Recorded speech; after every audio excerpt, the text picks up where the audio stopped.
Okay, imagine you're catching up with friends after a trip. You're talking about the drive, right? Which roads were good, which were bumpy, how long it took to get from A to B. We do spend a lot of time thinking about these physical paths we take. Mm. But what if some ancient texts talk about paths in a totally different way? Not the kind you put in your GPS, but maybe something more fundamental about life itself.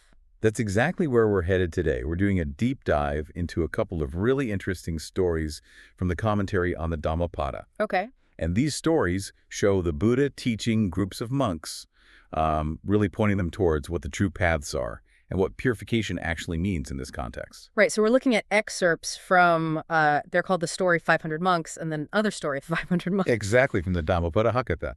And they give us this amazing glimpse into how these teachings landed, their specific impact. So our mission here is really to unpack these. What did path mean? What did purification mean for them? And I guess, why were these particular teachings so effective? Let's get into it. The first story starts in a pretty down-to-earth way. You've got these monks. They've been traveling. They're back at the Jetavana monastery. Where the Buddha was staying. Yeah. And they gather in the attendance hall. That's it. And they're just chatting Mm. about their journey. Specifically, the roads, smooth, rough, rocky, the usual road talk. Uh-huh. Yeah, we've all been there. Like a post-road trip debrief. Totally. But then the Buddha comes in, and the text says he immediately sees their potential, their capacity for something deeper, for arahantship, their readiness for enlightenment. Wow. So he asks what they're talking about. He does. And they tell him, oh, we're just discussing the roads we traveled. And that's the pivot. He doesn't dismiss it, but he gently shifts things. Exactly. He says, okay, you're talking about Bahira Kamago, external roads, fine. But a monk, someone on this path, their real job, the crucial work, is the Arya Marga, the noble path. The inner path. That's the core message right there, focusing on that path, working on it. That's what truly matters. That's how, as the text says, a monk is released from all suffering. And to really hammer this home, he gives them some verses, right? Kind of laying out what's best in this spiritual landscape. He does. He starts with paths. He says, look, the best path, it's the eight-factored noble path, the Adhagakamaga, no question. And the commentary explains why it's the best. Yeah, it says it's superior to all others, not just physical roads, but also like all those different philosophical paths based on speculation. This one's different. How so? Because it's 8 factors, right view, right intention, and so on. They directly counteract the 8 wrong factors. And its whole focus, its object, is nibbana, cessation. It fulfills the tasks of the 4 noble truths. It's presented as, well, supreme. And speaking of the 4 noble truths, he calls them the best of truths, sakana pada. Precisely. The best among all truths. Better than just, factual truth or conventional truth or truth from different viewpoints. Why that distinction? Why are these 4 truths the highest? Because they demand action. A specific response. You have to fully understand suffering. You have to abandon its cause. You have to realize cessation, nibbana. And you have to develop the path. Okay. They're penetrated, the text says, by one single true insight. It's a different kind of knowing. Then he moves to the best of states, or dhammas, and that's dispassion, viraga. Yes, and the commentary clarifies.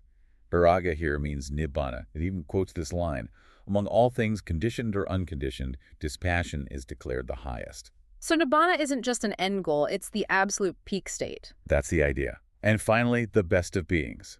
The Tathagata, the Buddha himself, the one with vision, kakuma, best among two-footed beings. The one with vision, what does that mean exactly? The commentary mentions 5 kinds of vision the Buddha possessed, and it adds he's supreme even among formless realities, not just physical beings. Okay, so let's recap that first bit. The Eightfold Path is the top path. The 4 noble truths are the ultimate truths to grasp. Nibbana, dispassion, is the highest state, and the Buddha, with his unique vision, is the ultimate guide. You got it. And then the Buddha circles back to the path itself, really stressing how unique and vital it is. He says it's the only path for the purification of vision, right? Dasanasa Visuddhya. Exactly. The commentary underlines this. The vision of the path and its fruit. And it says, point blank, there is no other. That's pretty definitive. And he mentions its power, too. Something about confusing Mara. Yeah, it confuses Mara's army. Mara's and Aparaṃ. Mm-hmm. Mara being, the symbol of everything that holds us back, temptation, negativity, death itself. So walking this path actively confuses or deceives those forces. It undermines them. And the promise is huge. Practicing this, you will make an end of suffering.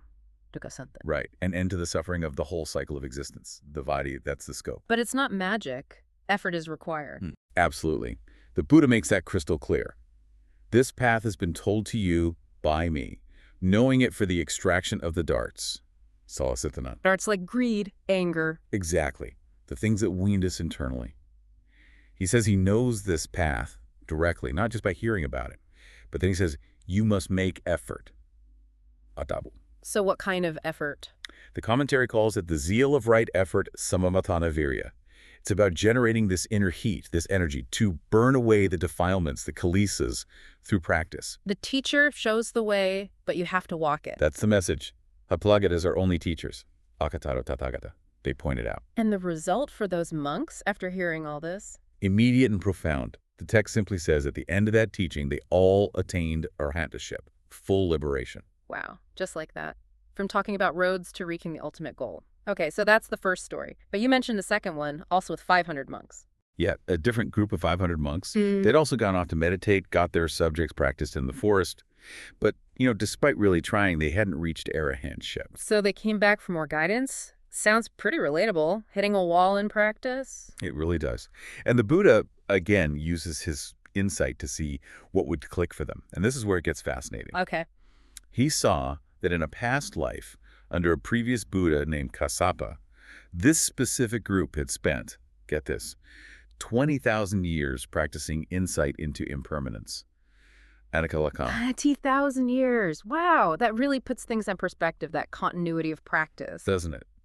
So because they had this deep underlying affinity for understanding impermanence, the Buddha decided, right, that's the key for them now. He taught them a verse focused specifically on that. What did he teach them? He started by saying monks, all conditioned things, sankharas, things made up of causes in these realms of existence, are inherently impermanent. Why? Because they arise and then they cease. Simple but profound. And the verse itself? When one sees with wisdom, Pañña, that all sankharas are impermanent, then one becomes dispassionate towards suffering. This is the path to purification. Okay, so seeing impermanence with wisdom, Pañña, leads to dispassion, which is the path. How does that connection work, according to the commentary? It explains that when you use insight wisdom, vipassana pañña, really seeing deeply, not just thinking about it, that the components of your experience, the khandhas, just arise and cease right there. Yeah. Well, that insight naturally makes you less attached, less passionate about the suffering involved in clinging to them. Turning away that dispassion lets you penetrate the deeper truths, like fully seeing suffering. So the act of seeing is the purification process. Yeah. Suddhi, becoming pure, Vedana. Then the text says similar things happen based on past practice with suffering, dukkha, and non-self anattā. Exactly. It mentions a similar story, maybe the same monks later, or another group. Text notes a similar story, where their past focus was on suffering, dukkha. So the Buddha taught, all the aggregates, khandhas, are indeed suffering, dukkha, because they're constantly oppressed. Oppressed by change, by not being fully satisfying. Precisely. And the verse follows the same pattern.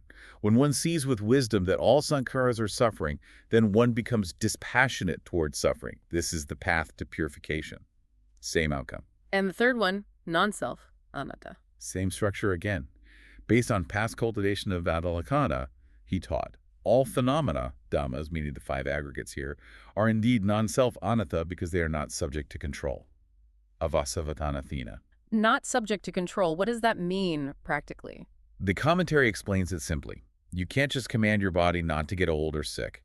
You can't wish thoughts away permanently. They aren't ultimately under your sovereign control. It means they're empty, sunya, without a real owner, asamika, without a master emissaire. Got it. And the verse. When one sees with wisdom that all dhammas are non-self, then one becomes dispassionate towards suffering. This is the path to purification. And the result for this group, after these tailored teachings on the 3 characteristics? Just like the first group, the text states, at the end of these discourses, these monks also attained arahantship. Okay, so putting these 2 stories side by side, what's the big takeaway? Well, it seems like they offer 2 complementary views of the same journey, right? Both stories end with monks achieving the ultimate goal, liberation, arahantship through the path. But they emphasize slightly different aspects. Story 1 really lays out the path structure, the Eightfold Path, the Four Noble Truths, its superiority, the effort needed, the teacher's role. It's like the map and the how-to. Exactly. And story 2 zooms in on the object of the insight you cultivate on that path. It's about what you see with wisdom, the fundamental nature of reality. Impermanent, unsatisfactory, not self. Seeing these characteristics is presented as the engine driving dispassion and purification. So it's not just following steps, but transforming perception. That seems to be the key. You walk the Eightfold Path by developing the wisdom that sees reality in this way. And for us listening now, maybe we're not monks aiming for arahantship in quite the same way, but that core issue of navigating life, dealing with dissatisfaction, with suffering, it's still there. Absolutely. These texts seem to suggest that the most important road isn't the highway or the back road, but this internal one.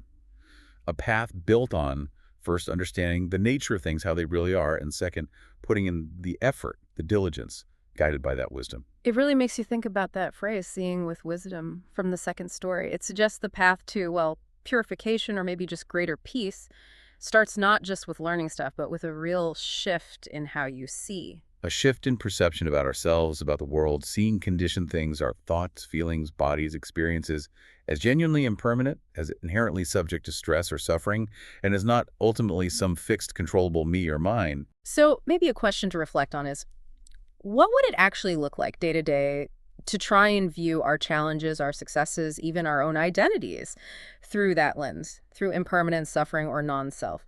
Not in a morbid way, perhaps, but as a way to maybe loosen the grip a little, to cultivate that dispassion. Yeah. Definitely something to chew on until our next deep dive.